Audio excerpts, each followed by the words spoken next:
La séance des questions au gouvernement est terminée. La séance est suspendue. Voilà, c'est la fin de ces questions au gouvernement, mais restez avec nous sur LCP. On va faire ensemble le grand débrief de cette séance avec vous, Fernand Tavares, depuis la salle des 4 colonnes. Et puis, c'est la tradition, un face-à-face entre deux députés. Aujourd'hui, pour l'UMP, Bernard Debré, et pour le Front de gauche, André Chassaigne. Vous pouvez leur poser des questions. Ça se passe sur Twitter avec le hashtag QAG pour questions au gouvernement. Bienvenue dans la séance continue.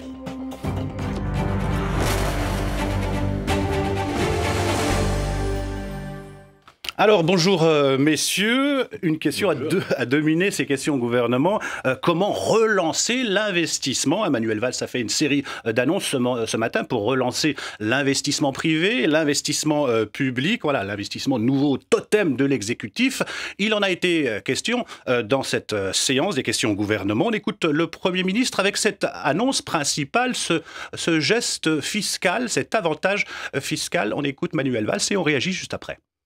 Pour ce qui concerne l'investissement privé, s'il y avait une mesure à retenir, c'est cet avantage fiscal exceptionnel.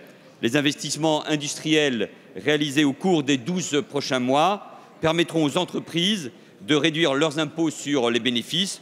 Une entreprise qui procède cette année à un investissement industriel pourra, à titre exceptionnel, déduire 140% de ce montant. Et si on dit les choses encore plus clairement, Monsieur le député, cela veut dire une économie d'impôt de plus de 13% du montant de l'investissement au taux normal de l'impôt sur les sociétés. Nous le rappelions ce matin avec Michel Sapin. Cette mesure applicable immédiatement à partir du 15 avril concerne tous les secteurs et c'est un effort de 2,5 milliards d'euros en faveur de l'investissement industriel et de la création d'emplois. Alors, priorité au direct avec vous, Fernand Tavares. Vous êtes aux côtés de Bruno Le Roux, le président du groupe socialiste à l'Assemblée nationale. Alors, première question de Bruno Le Roux. On vient d'entendre le Premier ministre dire qu'il s'agit dans cette affaire d'une réponse au message des Français. Sous-entendu, peut-être un message qu'ont adressé les Français dans les urnes récemment. Oui, les Français nous ont dit quel est le résultat de votre politique. Vous nous avez demandé des efforts. Aujourd'hui, on voit que ça redémarre. En tout cas, on entend que cela redémarre, mais on ne le voit pas. Et nous n'avons pas envie de rester les bras croisés en attendant la reprise. La reprise, elle doit se manifester très vite dans la vie concrète des Français. Et d'abord, ça doit être des décisions partout autour d'eux, dans le tissu de PME, dans le tissu d'entreprise, sur des investissements nouveaux. C'est-à-dire que la confiance, elle reviendra de la part de ceux qui créent de la richesse dans notre pays, qui sont capables d'embaucher. Et nous leur disons, aujourd'hui, si vous investissez, nous allons amortir encore plus vite. Nous allons faire en sorte que votre investissement soit déductible de l'impôt sur les sociétés pour le rendre plus facile et faire en sorte de participer à cette nouvelle dynamique. Alors, on entendait beaucoup parler plutôt dans cet hémicycle ces derniers mois d'investissement public. Désormais, c'est clair, il y a l'investissement également privé qui n'est plus un mot tabou. Non, il doit y avoir les deux, ça n'a jamais été tabou. Mais d'abord, nous avons passé un pacte de compétitivité pour faire baisser les charges sur les entreprises. Elles ne l'utilisent pas forcément toujours très bien. Les charges ont baissé et pour autant, la contrepartie en matière d'emploi n'a pas été automatique. Très bien. Maintenant, ce que nous voulons, ce que nous proposons aux entreprises, c'est d'aller plus loin. On sait très bien que pour conquérir de nouveaux marchés, pour avoir de nouveaux produits, il faut quelquefois investir dans de nouvelles machines et que la décision d'investissement est une décision difficile, une décision de confiance. Eh bien, nous voulons donner des motifs nouveaux de prendre cette décision, d'investir sur l'équipement nouveau en étant aidé fiscalement. Cela va coûter 2,5 milliards à l'État, mais c'est 2,5 milliards qui sont productifs. C'est 2,5 milliards qui ont un effet levier. Et donc, c'est un nouveau pacte que nous passons, un pacte de confiance dans le redressement du pays. Première réaction, ça vient de tomber de la CGPME. Cela va dans le bon sens. Donc, c'est bon dans la perspective d'une amélioration de l'emploi ? Mais la réaction est bien entendu intéressante. Ce qui est aujourd'hui intéressant, c'est que partout sur les territoires, nous allions expliquer cette mesure. Il n'est pas question que des chefs d'entreprise nous disent dans 3 mois ou dans 4 mois, on ne savait pas que ça existait. Et donc il faut l'expliquer dès maintenant parce que les patrons de PME, et je pense notamment à eux, se posent la question de savoir si ça repart, comment est-ce qu'ils vont pouvoir être dans la reprise, comment est-ce qu'ils vont pouvoir aller plus loin. Et souvent, c'est en faisant un nouvel investissement. Eh bien, ce nouvel investissement, nous voulons le rendre possible dès aujourd'hui. Merci beaucoup Bruno Le Roux. À vous Ahmed Tazir. Voilà, question toute simple. Ces mesures pour relancer l'investissement public et privé, c'est ce qu'il fallait faire, Bernard Debré? C'est Il faudrait faire beaucoup plus que ça, parce qu'on a eu pendant des années, et je le dirais très simplement, on a eu avant 2012 des impôts, beaucoup d'impôts, mais il y avait la crise. Et après 2012, encore plus d'impôts qui se rajoutaient aux précédents. 80 milliards d'impôts supplémentaires. C'est gigantesque. Et on s'aperçoit que la reprise est en train d'apparaître partout, sauf en France.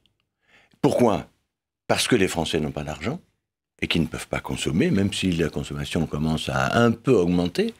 Les entreprises ne peuvent pas renouveler le matériel, alors que la compétitivité et la compétition des entreprises, c'est le matériel moderne, pour avoir des produits qui soient modernes et qui rentrent en concurrence avec les autres.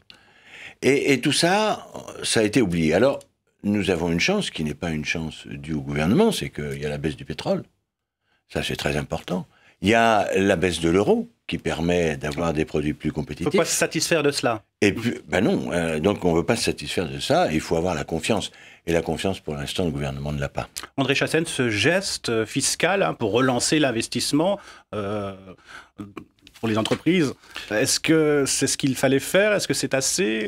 Moi, je dirais que tout d'abord, je pense qu'on peut tous se retrouver sur le fait qu'il faut une véritable politique du développement industriel. Jusqu'à maintenant, le gouvernement avait fait le choix du CICE, c'est-à-dire de donner de l'argent sans contrepartie affirmée. Le pacte de responsabilité avec des réductions de cotisations sociales.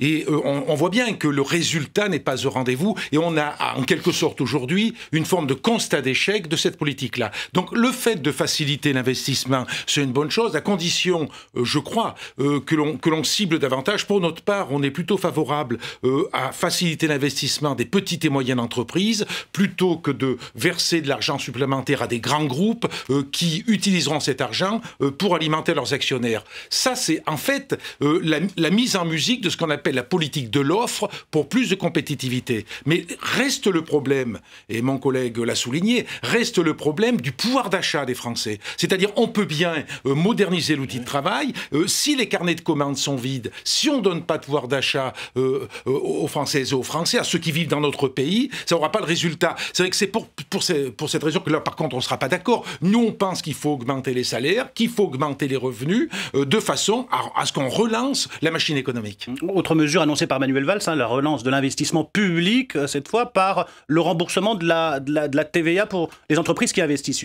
Une bonne idée?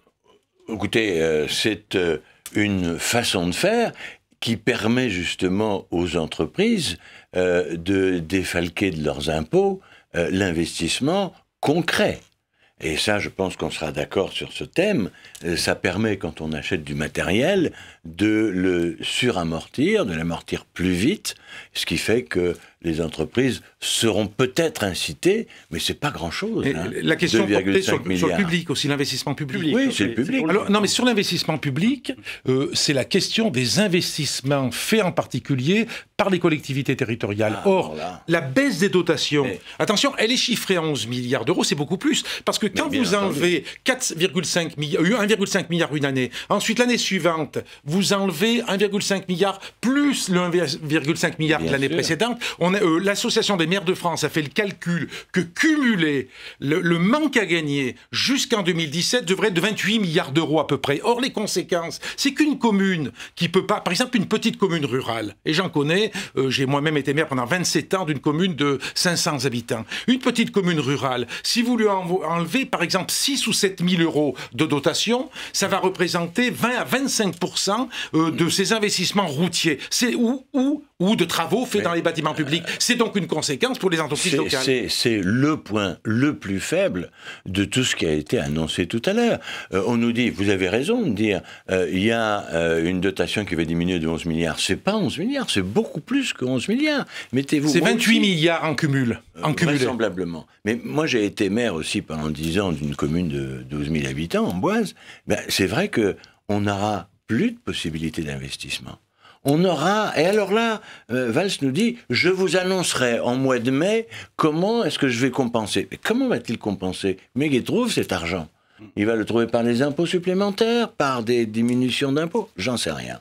Alors ces annonces, elles interviennent dans un contexte de négociation entre partenaires sociaux, patronat, syndicats et ministres, avec ce dispositif de maintien de l'emploi. En cas de difficultés conjoncturelles, les entreprises disent on peut baisser les salaires ou augmenter le temps de travail. Est-ce que c'est un dispositif qui vous sied, André Chassaigne? Moi, je me méfie beaucoup de ces annonces, ou alors des lois qui ont été votées, comme la loi sur la flexibilité du travail, qui au final produisent... Flexi-sécurité. Voilà, la flexibilité pour les entreprises, sécurité pour les travailleurs précaires. Là, la sécurité pour les travailleurs précaires, on ne la voit pas spécialement. Nous, les constats que l'on fait sur nos territoires, c'est par exemple des sites industriels, des filiales de grands groupes qui ferment. Et qui peuvent fermer sans problème, sans même que la holding désormais, ça va être mis en œuvre avec la loi Macron, puisse abonder le plan social. C'est-à-dire que moi je crois au contraire qu'on facilite les suppressions d'emplois, on facilite les fermetures de sites industriels. Je ne vois pas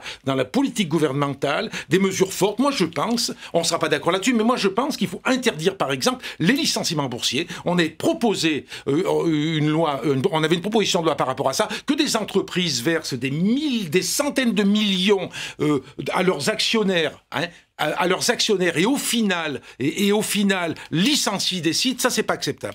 Non, vous n'êtes pas d'accord? Non, je ne suis pas tout à fait d'accord. Je suis choqué, effectivement, quand on voit que des entreprises ferment et que les actionnaires distribuent des milliards et des milliards. Moi aussi, je suis choqué. Mais le problème n'est pas là. Le problème, c'est qu'il faut favoriser l'emploi. Actuellement, une entreprise, pourquoi elle n'emploie pas? Parce qu'on sait très bien qu'il n'y a pas de possibilité, en cas de difficulté, de licencier aussi facilement qu'on pourrait le faire. Vous comprenez bien. Bernard Debré, le MEDEF dit, en cas de baisse du chiffre d'affaires, l'entreprise, je peux licencier même un CDI. Est-ce que le MEDEF n'est pas trop exigeant? Je n'y crois pas. Actuellement, 90% des embauches se font en CDD. Donc le fait de dire le CDI gêne l'embauche, je crois que ça, c'est un faux problème. Non, mais il faut qu'il y ait un contrat unique. Et effectivement, un contrat qui va permettre progressivement de sécurité l'emploi, flexi-sécurité. Le problème, c'est l'embauche. Non, mais je comprends. Le problème, c'est de pouvoir permettre aux entreprises d'embaucher. Et ils embaucheront, d'une part, s'ils ont des marchés, si les Français peuvent consommer plus, là on est d'accord, et si nos produits sont compétitifs à l'exportation. Ils le sont un petit peu plus parce que nous avons une baisse de l'euro énorme. Mais attention, si ça remonte, on va être très gêné. Parce qu'il n'y a pas eu de réforme de fond. Il n'y en a pas eu. Le déficit public, il est encore très élevé. On est bientôt à 100% du PIB. C'est gigantesque. Et ça ne fait qu'augmenter. On nous prévient, on nous dit ça va mieux, ça va mieux. On est à 97,5%. Et messieurs, ça va être à 100%. On va changer de thème. Oui. La grève à Radio France, il en a été question lors de ces questions au gouvernement. Une grève, l'une des plus longues depuis mai 68, nous dit-on. Ce conflit n'a que trop duré, a dit Fleur Pellerin. On écoute la ministre de la Culture et on réagit juste après. La situation reste bloquée et le dialogue social ne s'est pas renoué. Par conséquent, ce que je puis vous dire, Monsieur le Président Bloch, c'est que je prendrai mes responsabilités, ainsi que je l'avais dit la semaine dernière. Et donc, cela veut dire très concrètement que je recevrai les parties prenantes très rapidement et que très rapidement également, je ferai connaître les décisions que je prendrai pour renouer le dialogue social. Alors, priorité au direct avec vous, Fernand Tavares. Vous êtes aux côtés de Barbara Pompili, membre de la Commission des affaires culturelles. Qui a appris en même temps que nous qu'au comité central d'entreprise, de la voix même de la ministre de la Culture, eh bien, le dialogue social n'était pas rétabli. Autrement dit, comment sortir maintenant ? Écoutez, on s'en doutait et là c'est confirmé. Il faut absolument maintenant qu'il y ait une mise en place d'une médiation. Le dialogue social est complètement bloqué à Radio France. Il n'y a plus de confiance mutuelle. Donc quand c'est comme ça, il faut qu'il y ait une tierce personne qui intervienne pour permettre de remettre le dialogue sur les rails. Et là maintenant on est dans l'urgence. Ce matin, vous avez auditionné le PDG de Radio France, Mathieu Gallet. Il a répondu à de multiples questions, il a présenté ses projets, il veut en tout cas réussir en 5 ans, c'est ce qu'il a dit. Pensez-vous qu'il en a encore la possibilité ? Écoutez, avant tout, on voit bien que s'il ne rétablit pas le dialogue et la confiance avec l'ensemble des salariés de la grande maison de Radio France, je ne vois pas comment on pourra repartir. Après, il a ses responsabilités dans l'affaire. Ça fait quand même 1 an qu'il est là. On aurait aimé qu'il tire des sonnettes d'alarme, notamment par exemple sur les dérives du chantier. Alors il dit qu'il l'a fait, non, on l'a très peu entendu. Il faut d'ailleurs qu'il y ait la lumière qui soit faite sur comment ça se fait qu'on a laissé dériver les coûts de cette manière-là. Et là, on voit bien que ce n'est pas la seule responsabilité de Mathieu Gallet. Les choses existent depuis longtemps, les problèmes existent depuis longtemps. Donc d'un côté, faire la lumière sur tout ça, et de l'autre côté, se poser la question des moyens que nous voulons mettre dans le service public de l'audiovisuel. Aujourd'hui, on demande tout avec rien en termes d'argent. Est-ce que c'est possible? Comment on fait pour retrouver des financements? Moi, j'ai entendu la publicité, je suis un peu inquiète des dérives qu'il pourrait y avoir. La question de l'assiette de la redevance peut se poser, le financement par la création. Bref, posons-nous les bonnes questions, c'est-à-dire comment on fait pour, au-delà des problèmes conjoncturel aujourd'hui de la grève, résoudre le problème structurel de Radio France, qui est un problème de la survie de notre service public. Merci beaucoup. Fernand Tavares, merci à votre invité. Le PDG de Radio France donc a répondu aux questions des députés ce matin de la Commission des affaires culturelles. Vous y étiez, Bernard Debré. Qu'est-ce qu'il s'est dit? Il a simplement justifié un peu sa présence, son action, en disant qu'il avait fait le maximum et qu'il voulait effectivement renouer le dialogue. Je ne lâcherai rien sur mes convictions, hein, il a dit. Hein. Oui, ben ça ne veut pas dire grand-chose. Ce qu'on lui demande, c'est que le service public fonctionne. Moi, j'ai plusieurs questions. D'abord, quel est le périmètre du service public? J'étais d'ailleurs très choqué de ce qu'a dit Fleur Pellerin en disant que oui, le service public formidable, France Inter formidable, c'est pas du tout la même chose que RTL, Europe 1, comme si il y avait 2 types d'informations. Non, il n'y a qu'un seul type d'information. D'ailleurs, les journalistes de France Inter sont souvent des journalistes qui ont été ailleurs, et moi je leur fais confiance à tous. Mais quel est le périmètre? Est-ce qu'on a besoin d'avoir 2 orchestres à France Inter, Radio France? Qu'est-ce que ça veut dire? Est-ce qu'il faut des orchestres publics? Moi, je me pose la question. Est-ce qu'on va demander au public d'avoir aussi un cirque? Parce que pourquoi pas, il faut sauver les cirques, donc on va avoir un cirque public, des orchestres publics. On va avoir... Pourquoi faire? Pourquoi? André Chassaigne, Radio France, c'est un gros machin qu'il faut dégraisser? Non, moi je pense que Radio France fait très bien son travail. Je crois que ça remonte d'ailleurs très fortement des auditeurs des différentes radios qui sont rattachés à Radio France. Il faut faire le constat aussi qu'il y a eu des réductions budgétaires depuis plusieurs années. Elles ont eu lieu, ces réductions budgétaires, et aujourd'hui, je pense quand même qu'on est en quelque sorte sur l'os. C'est-à-dire, je vois pas comment on peut encore beaucoup réduire les moyens donnés à Radio France. Quant aux questions telles que les orchestres, n'oubliez la culture, c'est quelque chose que l'on prend globalement. C'est-à-dire, je pense qu'un pays comme la France a besoin d'une culture riche. Et les orchestres de Radio France participent à ce rayonnement culturel et à l'offre culturelle de notre pays. Donc, je crois que c'est pas par là qu'on va pouvoir résoudre... Mais pourquoi on peut pas... Moi, je pense que pour qu'on laisserait au privé, on marchandiserait tout. Moi, je pense que la culture, c'est une dimension extrêmement publique. Moi, je ne suis pas du tout d'accord. Ça a une dimension publique. Mais enfin, il faut voir les résultats. Vous avez... Radio France, Radio Publique, qui a des difficultés pour avoir le nombre d'auditeurs qu'ont les autres radios, comme RTL, Europe 1, RMC, etc. Bon, RMC, je sais pas, en termes d'auditeurs, si... Si, vous avez quand même... Bon, peu importe. Mais je ne vois pas pourquoi il y aurait 2 cultures. Une culture officielle et une culture privée. Je ne comprends pas. Je fais confiance aux journalistes et je pense qu'ils ont la possibilité de décrypter l'information aussi bien dans le public que dans le privé. Ou alors, ça voudrait dire qu'il y a un décryptage particulier en fonction de la couleur.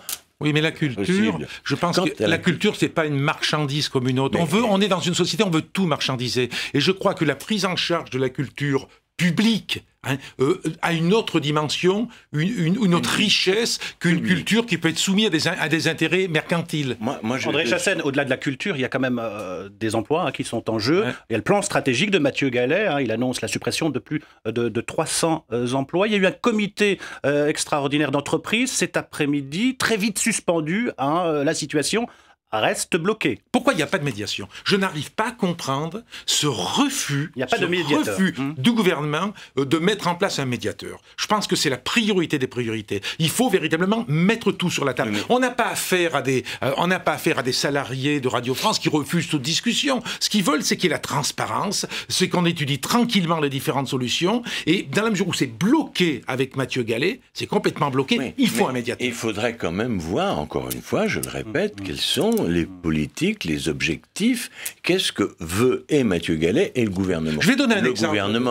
Je donne un exemple précis. Une réaction de nos téléspectateurs. Le syndicat des journalistes regrette la politique de la chaise vide des syndicats qui ont refusé le dialogue. Voilà, déjà bagarre entre syndicats.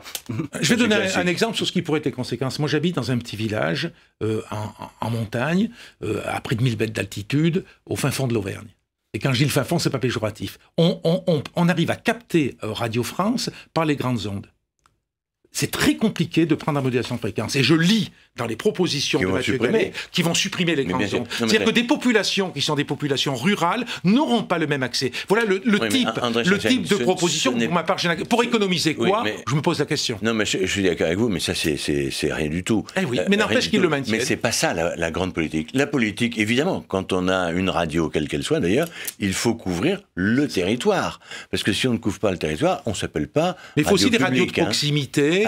Comme France Bleu, et c'est-à-dire que ces radios de proximité puissent avoir un travail spécifique, un lien avec les territoires, un lien avec les populations. Je crois que c'est ça aussi la richesse. Le problème, c'est que c'est vrai qu'il doit y avoir, encore une fois, je suis très prudent, il doit y avoir la possibilité de diminuer le nombre d'employés dans les services publics. On le voit très bien.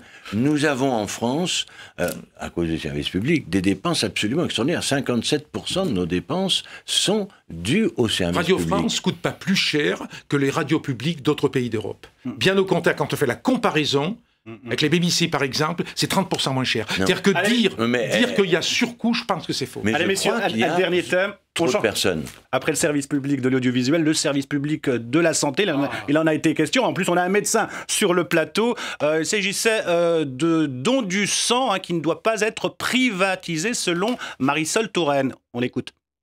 La France, vous avez raison de le souligner, peut s'enorgueillir d'avoir un système de don du sang absolument remarquable qui repose sur l'autosuffisance d'abord, sur une garantie de sécurité pour les receveurs ensuite, parce que nous ne devons pas oublier les receveurs, et puis qui repose sur l'engagement éthique des donneurs. Et les associations sont extrêmement attachées à cela. Le don n'est pas rémunéré, il est évidemment volontaire et bénévole en France. Bernard Debré, il y avait des inquiétudes sur le côté bénévole et volontaire du don. Il y a toujours, parce que les organismes de transfusion de plasma vont acheter à l'étranger des plasmas et du sang, 50 €, etc. Et ça va être acheté. Alors bien sûr, chez nous, on va avoir encore le don bénévole, mais comment voulez-vous qu'on poursuive ce bénévolat quand on va dire, mais vous savez, on va l'acheter à l'étranger, 50 €, et les types vont dire, bah, écoutez, nous, on va bien le donner, d'abord, il y en aura moins, et puis on dit, à un moment donné, il faut se faire rémunérer. C'est une faille dans ce bénévolat. Et ça, c'est extrêmement grave. J'ai combattu, je combattrai tout le temps pour le bénévolat, le don gratuit, le don du sang, sauver quelqu'un bénévolement, non pas en payant. Moi, je partage complètement ces propos, et je dirais qu'en dehors des paroles qui sont dites par la ministre, il y a la réalité des textes. Or, il y a une première mise en cause dans la loi Macron. Aujourd'hui, dans la loi santé, il y a aussi sur la libre circulation, importation, exportation. Et je crois qu'à partir de là, il ne suffit pas d'avoir des affirmations. Nous, on s'en tient, on est des parlementaires, on s'en tient au texte. C'est pour ça qu'on se bat sur tous les grignotages qui peuvent se faire et qui, petit à petit, peuvent conduire à remettre en cause le système français du sang. Un dernier mot sur l'expérimentation des salles de shoot votées hier par l'Assemblée. C'est ce qu'il fallait faire, Bernard Debré ? On oublie simplement qu'on l'a expérimenté à Montpellier en 1995. Vous êtes contre ? Et qu'il y a eu une overdose, que la salle a été fermée, que le responsable de la salle de shoot a été traduit en justice, malheureusement il est mort avant. Donc l'expérimentation, on l'a eu. Moi, j'aimerais beaucoup qu'on fasse beaucoup plus d'efforts sur la prise en charge des toxicomanes. La seule question que je pose, est-ce que l'ouverture des salles de shoot au niveau expérimental pourront permettre une meilleure prise en charge et conduire... Plus hygiénique. Voilà. Non, avec pas le seulement, VIH, mais aussi conduire à des traitements, c'est-à-dire avec la volonté de sortir André Chassaigne, de cette il fallait machine. faire ça dans les hôpitaux. À ce moment-là, il fallait faire des grands centres de désintoxication, prendre les intoxiqués, les prendre, les traiter, mais les traiter globalement. Vous imaginez que celui qui va aller en salle de shoot va après se faire désintoxiquer? Pas du tout. C'est aussi l'objectif recherché. Oui, mais l'expérience dans le monde n'a pas montré du tout de résultat. Ça n'a pas fait baisser l'intoxication, ça n'a pas fait augmenter la désintoxication. Par rapport à ça, il y a des témoignages qui sont quand même assez divers. Non, j'ai regardé la Suisse, j'ai regardé la Belgique, j'y suis allé. Et puis dans ma famille, j'ai quelqu'un qui était... Votre frère, journaliste? Écoutez, je ne veux pas le dire comme ça, mais il a écrit un livre qui s'appelle 30 ans avec sursis, donc j'ai beaucoup travaillé. Mais lui, il m'a dit très clairement que s'il y avait eu les salles de shoot, il aurait poursuivi, il aurait continué. C'était plus simple. Ça ne le dissuadait pas, ces salles de shoot. Et là, je suis resté perplexe. Ce sera le mot de la fin. En tout cas, c'est la fin de cette émission. Merci de l'avoir suivi. Vous retrouverez à 19h30 le journal de la rédaction, présenté par Brigitte Boucher. Restez avec nous sur la chaîne parlementaire.